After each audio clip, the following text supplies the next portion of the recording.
And just Tony, do not pick up at Skid Row. Yeah. Oh, I got that money finally. You did? Yes. Oh, cool. Yeah. Oh, by the way, the lesson that I learned. So I picked up a guy on Skid Row, Chris, the worst part of town, at 5 o'clock, rush hour. Because I'm a curious man and I'm still a journalist deep down, and everybody's telling me I really should start a blog just about my rideshare experience. You should. Because I love the stories that I hear and I love these people. And so I picked up this guy on Skid Row just to figure out who the hell is ordering Uber. Skid Row, by the way, explain what Skid Row is to the people who watch. Whenever you see pictures of a lot of homeless people living on the streets, it's probably Skid Row. For decades, that's where the cops and everybody would just push the poorest of the poor. And if you listen to the Red Hot Chili Peppers Under the Bridge about Anthony Kiedis scoring heroin, any of the Jane's Addiction songs about heroin, that's where they get their drugs too. And so I see this street. That's the other problem that I have with this upfront thing is you really have to know your city to be like, San Pedro. Why don't I know this name?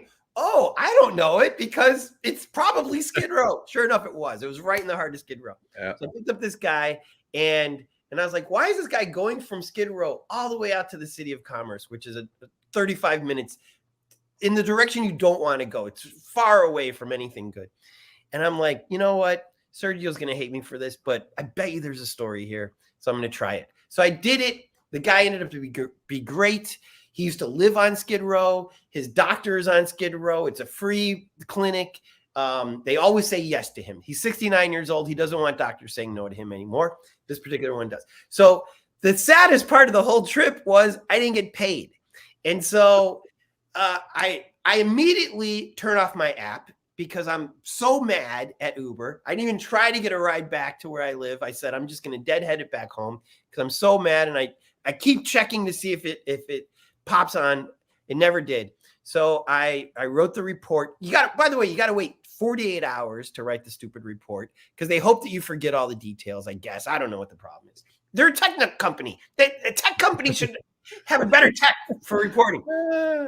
So this is what I learned. So after about 5 days, I still didn't get any money. And the people are asking me the same questions. When was the ride? Where did it go? What was the guy's name? Most of the time, who would know this? But I knew because I had a half hour with this guy and he was fascinating. And we ended up texting each other before the ride because he was like, make sure, like he wants to get picked up out of Skid Row. I don't blame him. One of the few times that I actually texted through the app and then called through the app. And so you'd think that a tech company could trace it that way, but they pretended like they couldn't. And so, oh my God.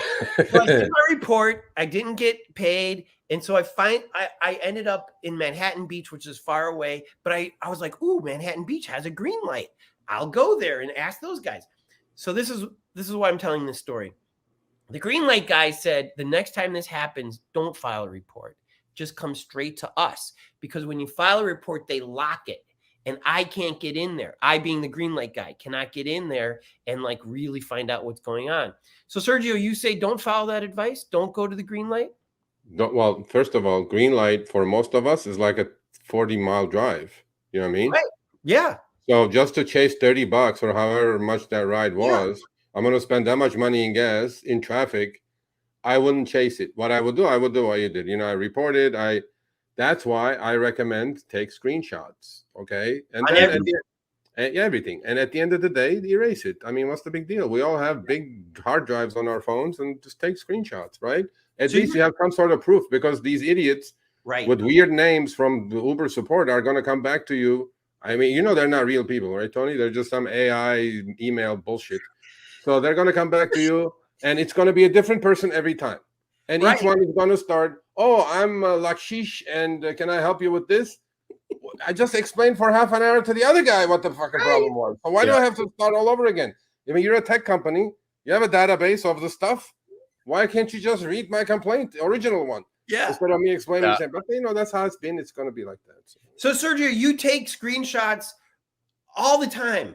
All the time, man. When the trip comes in, especially if it's decent surge, like $8, $10, $12, click and then go to the passenger app with the three dots on the right-hand side. Make sure, because when the ping screen comes, you may say $8 or $10 or $20 surge, right? And then you'll go, oh yeah, the ping said $20. No problem, I'll take it. Guess what? You'll finish the trip and you look at it, there will be no surge on that trip. The reason for that is the ping came in and it disappeared somehow, or the passenger was not in an actual $20 area and only you were. So that's why I go also take the secondary screenshots from the passenger screen with their name, their rating, and where they get picked up, and it will have that surge in there. So if I have a problem, I can bitch about it. Otherwise, plus, you know how they ask you, like an hour later, you forgot who you picked up, where you picked up. Yeah. All that information is in there. I don't remember the guy's name from yesterday. I don't know, right? So that's why you take screenshots, man. You just constantly. Do you take screenshots for your food deliveries too? No, because it's safe. That's legit. Yeah, because I mean, not much can go wrong in that thing. I mean, I'm walking to the restaurant slowly. Literally, I'm just one of my flip flops walking to the restaurant. I pick up the food. I know all the managers now. I've spoken to all of them. I did my research. I asked them all. Okay, how many Uber Eats orders do you get on Mondays, Tuesdays, Wednesdays? Give me a breakdown. So I know that I need to be near to that restaurant. So I did my research. Then I go, what percentage is your Doordash? What percentage is Grubhub? What percent Uber Eats? So they respected the questions, actually. Yeah. And then they go, yeah, this is the busiest day for Uber Eats. And this day, DoorDash offers us a break on the commission. So we do more DoorDash. And I'm like, okay. So now I just know my stuff really well in my neighborhood anyway. If I came to Hollywood, I probably wouldn't know anything.